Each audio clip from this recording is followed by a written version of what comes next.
Hi Bobcats, this is Ms. Lee, and in today's lesson we're going to talk about the different representations for division. Make sure that you have your notes packet and you're taking notes and working the examples as we go through them. Okay, there are three ways to represent a division expression. The first way is the fraction form, A over B, which is read A divided by B. You probably have already learned in elementary school that the fraction bar means to divide. So it's very important to remember that because we're going to use this a lot in 6th grade. So it means to divide. Your dividend is A, or the numerator. The dividend is the number that you're splitting up, that you're wanting to share. The divisor is the denominator. That's how many ways you want to divide it, or how many ways you want to split something up. The other way to represent a division expression, which is what you're used to, is A divided by B, where you just write it as an expression using the division symbol. And again, your dividend is A, and it's read just like the fraction form, A divided by B, A divided by B. So A is the amount that you're sharing, that you're splitting up, and B is how many ways you want to share it. And then we have the long division symbol, and you're used to this because it's what you use to actually do the division. A, the dividend, goes inside the house, and then B, the divisor, goes on the outside.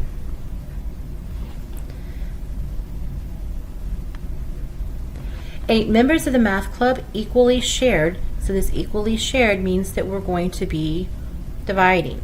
They equally shared 3 pizzas. And there were 8 members. We're going to represent the division expression 3 different ways, and then we're going to express the amount that each member gets as a decimal. So we're doing 2 different things.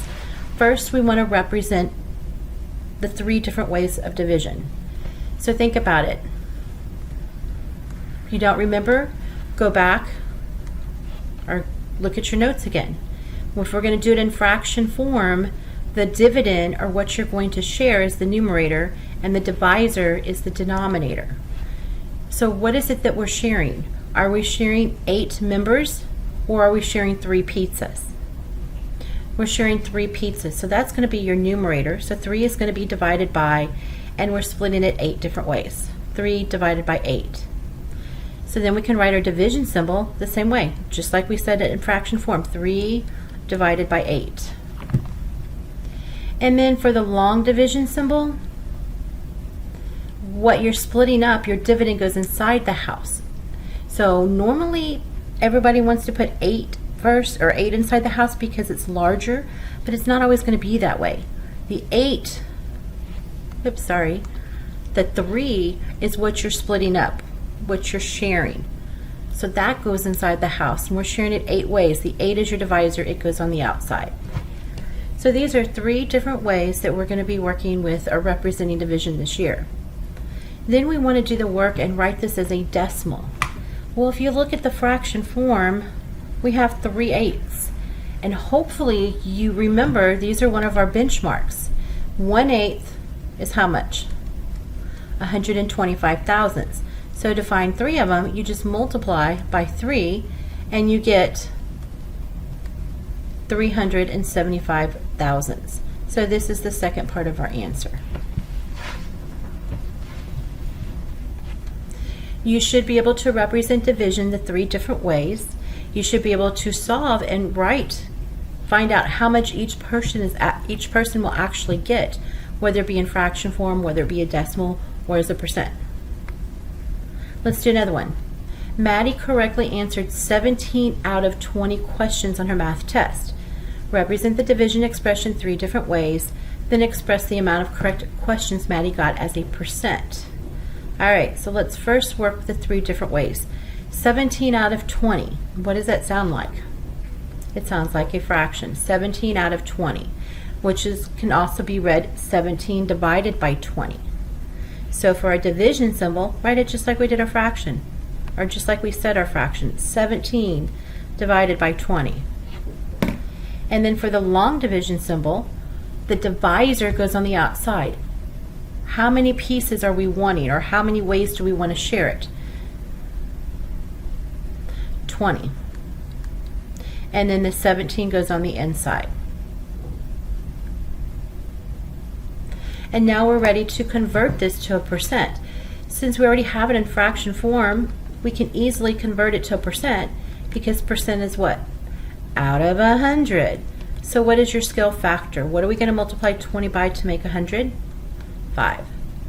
Use the same scale factor for the 17. 17 times 5 is 85. Once you have a number out of 100, you can write that number as your percent, 85%. Okay, Armin says that he can determine the quotient of 121 divided by 11 by solving the expression 11 divided by 121.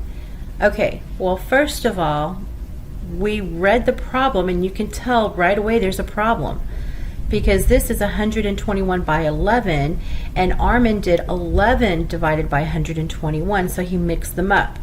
So is he going to be correct? No. We can cross off A and B. And why? Well, 121 divided by 11 equals 11.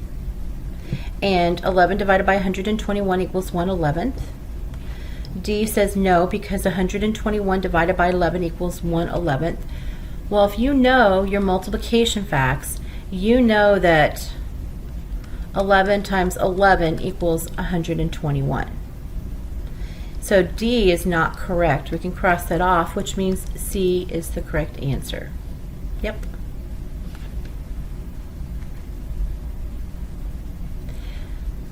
In our last example, of the 350 seniors at Westside High School, 1/25th plan to attend community college in the fall, which represents the part of the seniors who plan to attend community college. Okay, you're going to have to look at each answer choice. Okay, this is written with the long division symbol. Well, if I read this, it's read 1 divided by 25 or 1 divided by 25. So what number is going to go inside the house? It's going to be the 1. It tells you 1 divided by. 1 is being divided up. And the 25 goes on the outside. So does F match? No. We can cross it off. We come down to the other fraction form, and it's got 25 over 350. The 350 isn't even part of our division problem over here, is it? So we can cross that one off for sure. And now we have 2 decimal answers. So we're actually going to have to figure out what 1 divided by 25 is. So you could do the long division, add a decimal, 0, and do your division, or you can do your FDP conversions, a fraction to a decimal. So we need a place value. I know 25 cannot be turned into a 10, but it can be turned into 100. Scale factor times 4. Use the same scale factor. 1 times 4 is 4. So we get 4 hundredths. If you read this, the 4 is in the tenths place for the answer choice G, and the 4 is in the hundredths place for J. We want 4 hundredths. That means we want answer J. Good job, Bobcats.